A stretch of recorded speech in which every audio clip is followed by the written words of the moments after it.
10 में रिहायशी इमारत जमीन में धंस गई है। 5 मंजिला ये इमारत है जिसका ग्राउंड फ्लोर धंसने की इतलात मिली है। कराची गुलिस्तान जौहर ब्लॉक 10 में रिहायशी इमारत जमीन में धंस गई। 5 मंजिला इमारत का ग्राउंड फ्लोर धंसने से दीवारों पर दरारें पड़ गई हैं। मजीद क्या तफसीलात हैं मोहम्मद काशान से जानते हैं। जी काशान।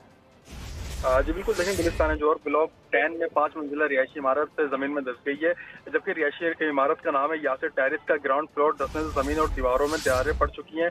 यासिर टेरेस 3 इमारतों पर मुश्तमिल कॉम्प्लेक्स है। ब्लॉक ए और ब्लॉक बी महफूज है, जबकि तीसरी मुतासरा इमारत में ब्लॉक सी और डी बनाया गया था। दोनों ब्लॉक्स में मजमूई तौर पर 60 फ्लैट्स और 300 के करीब अफराद रिहाइश पजीर हैं। इमारत धंसने से ग्राउंड फ्लोर के फ्लैटों की खिड़कियां और गैलरीज टूट चुकी हैं, जबकि पुलिस और रेस्क्यू 1122 का अमला मकामी इंतजामिया के हमरा मौके पर मौजूद है, जबकि खौफजदा मकीनों ने इमारत खाली करना शुरू कर दी है। ट्रकों पर सामान लोड किया जा रहा है। सुबह 8:30 बजे के करीब धमाके की इतला मिली। असिस्टेंट कमिश्नर गुलशन इकबाल की जानिब से बताया गया, फौरी तौर पर पुलिस को भेजा गया तो इमारत धंसने की तस्दीक हुई।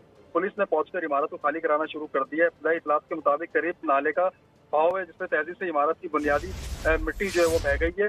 इमारत की टेक्निकी जायजे के लिए SBCA की मुताल्लिका टीम जो है वही मौके पर पहुंच गई है। SBCA ने इजाजत दी तो मकीनों को इमारत से सामान निकालने की इजाजत दी जाएगी, मुताल्लिका हुकाम की जानिब से ये बताया गया, जबकि SBCA टीम की जानिब से क्लियर किया गया मामला तो मकीनों को रिहाइश की इजाजत भी बिल्डिंग में दे दी जाएगी। जी, इमारत को खाली कराना शुरू कर दिया गया है। कराची गुलिस्तान जौहर ब्लॉक 10 में ये रिहायशी इमारत है जो कि ज़मीन में धंस गई है। 5 मंजिला इमारत का ग्राउंड फ्लोर धंसने से दीवारों पर दरारें पड़ गई है। ग्राउंड फ्लोर के फ्लैटों की खिड़कियां और गैलरी टूट गई, जबकि खौफजदा मकीनों ने इमारत खाली करना शुरू कर दिया है। मोहम्मद काशान अपडेट कर रहे थे, आपका शुक्रिया।